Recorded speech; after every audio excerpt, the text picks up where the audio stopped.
बंदर। बंदर बहुत ही ज्यादा अक्लमंद और शरारती जानवर है। बंदर को उछलना, कूदना और दूसरों की नकल करना बहुत ही ज्यादा पसंद है। बंदर चार पैरों वाला जानवर है। ये अपने आगे के पंजों का इस्तेमाल हाथ के तौर पर करता है। बंदर की एक लंबी दुम होती है। बंदरों की कई जात पाई जाती है। ये अलग अलग रंगों, छोटी नस्लों में पाए जाते हैं। बंदर के 32 दांत होते हैं और इनकी उम्र 15 साल से 35 साल के अंदर ही होती है। बंदर पेड़, जंगलों, पहाड़ों और घर की छतों और हरे मैदान में बैठे पाए जाते हैं।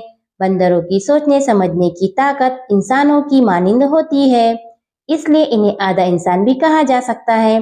पूरी दुनिया में हर साल बंदरों का दिन मंकी डे मनाया जाता है। इस दिन की शुरुआत सावर और इरिक मिल्टन ने की थी। इस दिन स्कूल में भी बच्चों को इस जानवर के बारे में बताया जाता है।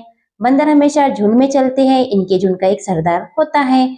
इनका अहम खाना मूंगफली, अखरोट और फल वगैरह है।